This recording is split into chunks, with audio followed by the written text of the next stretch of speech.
Will we be seeing more of Nathan Sun this season? I certainly hope so. I like that relationship a lot. It's fun to write. And you know, one of the great joys of the show is to work with amazing, talented set of actors. A lot of them New York based. We're hoping to bring back a number of different roles. Can you tell us how you're able to get Ramin to come in and do the music? There's so many elements of your show that I love, and the music is just another great part of it. How are you able to get him on board?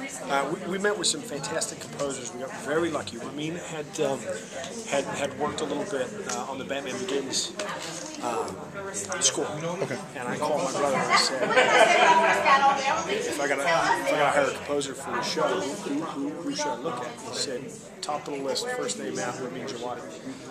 So we sat down. And before I sat down, I obviously knew his work from Batman Begins. Looked into his other work and realized that he was the genius who came up with the theme of the score for Game of Thrones, which to me is the most memorable TV theme. I would say the second most memorable score in TV in the last couple of years, next to ours, which he composed. We're extremely lucky to get him to work on the show. He's an unbelievably talented composer and elevates everything we do.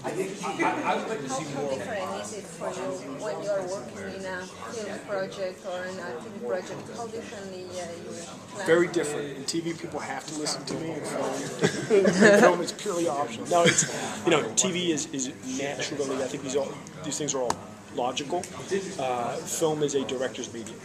And I think writers who fail to understand that do so at their peril. And I have the best situation in town. I work with my brother. I'm about 40 pounds heavier than he is. So he pays more attention to me than most directors would. But ultimately, at the end of the day, you're in a box with a really big screen. It's kind of about the picture as much as it is about the story. And so Chris also writes, which means that he can sort of carry the scripts into production. In TV, you got to come up with 23 hours, network television, 23 hours a year of story. And so naturally, and at any given point in New York, we have 3 directors working simultaneously. So we have an extremely talented producing director in New York, Richard Lewis, but the writers kind of sort of naturally sort of drive the best in TV. And so that's for me, it's been an opportunity to do a whole bunch of stuff that Chris doesn't need me to do. I always love being on set. This is a chance to be on set. Although we shoot in New York, so less time. A lot of time in post, in the cut, and casting and all those sorts of things. So it's been really, really cool. I mean, the best thing in Hollywood for writers to be able to do both. So I'm having a great year.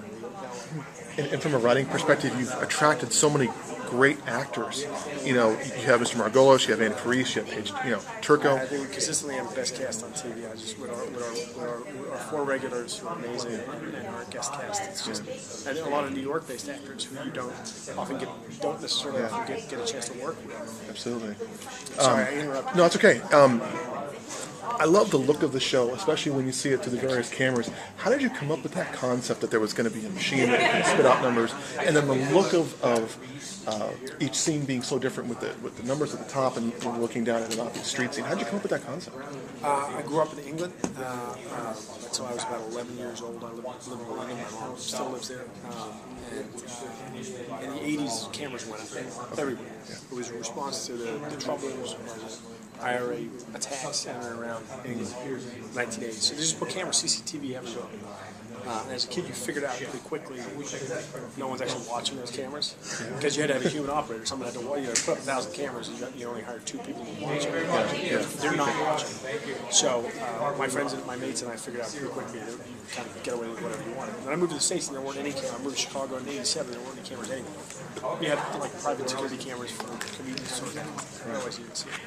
And in the aftermath of September 11th, our show's not really about September 11th at all. It's about what happened, what changed in American culture after cameras went up, and I just got fascinated with the question of who's watching. Who's watching? Right.